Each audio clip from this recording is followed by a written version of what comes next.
My name is Trish Ware, and I am obsessed with all things pregnancy and birth, and helping you to navigate both the practical and the magical seasons of this journey called motherhood. I'm an all-day coffee-sipping mama of 7 and labor and delivery nurse who took her expertise in the labor room and turned it into an online one-stop shop for mamas looking for powerful education and support. I've had the amazing privilege of delivering many babies in my 15-plus year career as a labor and delivery nurse and as a mama of 7. I'm here to help you take the guesswork out of childbirth so you can make the choices that are right for you and your baby and write the birth story of your dreams. So hit subscribe and let's replace your anxiety and fear with complete confidence. Quick note, this podcast is for educational purposes only and does not replace your medical advice. Check out our full disclaimer at the bottom of the show notes. So we're going to talk about the second stage of labor. If you don't know what the second stage of labor is, that is the pushing stage. So the first stage of labor has 3 phases. There is early labor, active labor, and transition. The second stage of labor is just one good old stage, and that is the pushing stage. The third stage of labor, and I did a podcast on this recently, is the placenta, the delivery of the placenta. So after baby comes out and before you're all done and cleaned up and laying with your baby. Hopefully you're laying with your baby during the third stage of labor. So today we're going to talk about the second stage of labor. So here's the truth of the matter. Some people will be diehard, don't hold your breath while pushing. I tell my students and my mamas in my pregnancy and postpartum membership when they're writing out their birth plan to tell their providers that they don't want to count to 10 and hold their breath during pushing. But I want to clarify that I don't mean you can't hold your breath, because what I want for you is to learn how to listen to your body and find your own rhythm. Because even for myself, what worked with baby number 1 may not have worked with baby number 5, because I've had 6 vaginal deliveries. And so I want you to know from the beginning that holding your breath versus not holding your breath, neither one of them is more powerful or more valuable per se than the other. The thing about it is that you have to find the one that works for you.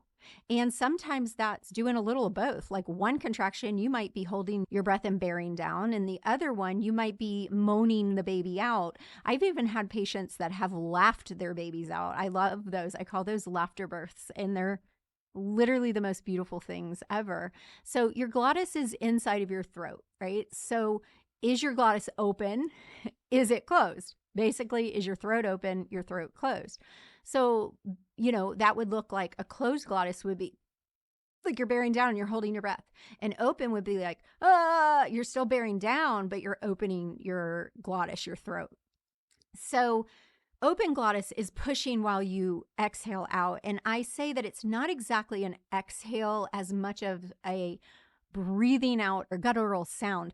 If you combine that exhale with that guttural sound, you're also relaxing your pelvic floor. But both of them begins with an inhale to get air in. So you want to make sure that as you're pushing, you're taking a breath in and then either holding it in and pushing down, or exhaling it and moaning out, or guttural groan, or find your thing. I was telling my girls last night in my free labor coping class, which is part of our Fearless Birth experience.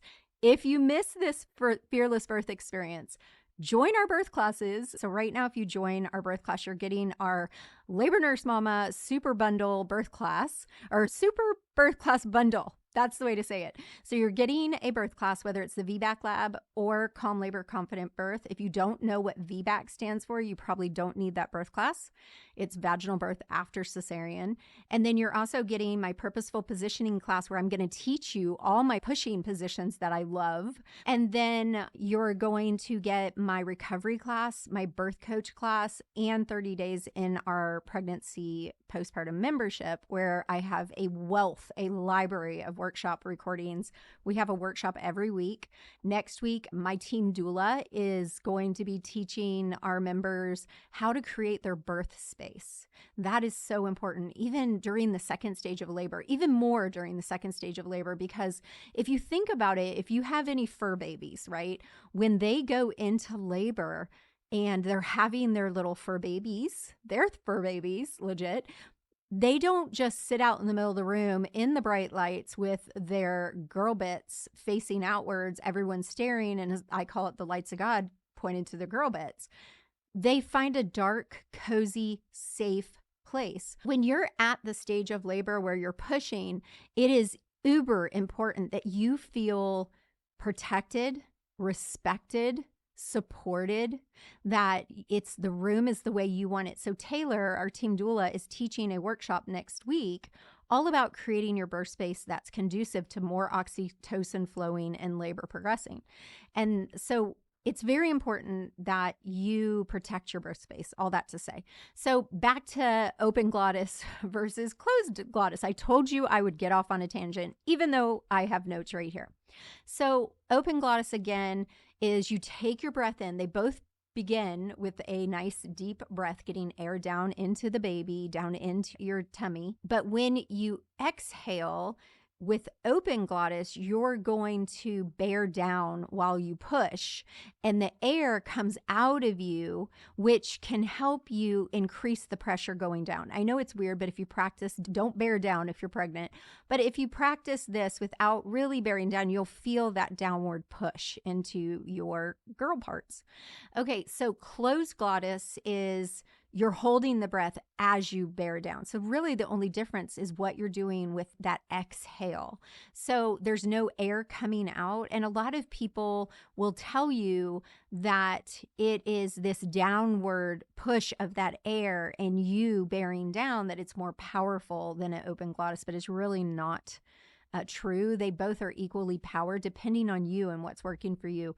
The problem with closed glottis and why I don't like it, especially if someone else is directing you and counting and telling you to hold your breath for it, is that it's more stressful on baby because the baby has a decreased amount of oxygen flowing to them when you're in a contraction, when you're pushing, when you're holding your breath. It's like a triple whammy because the baby has to use their oxygen reserve during the contraction and during the pushing stage. The pushing stage of labor is the most stressful for baby.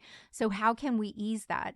I would say if you feel like the closed glottis is the best way for you to push, alternate that with the open glottis so each of those contractions aren't as stressful on the baby.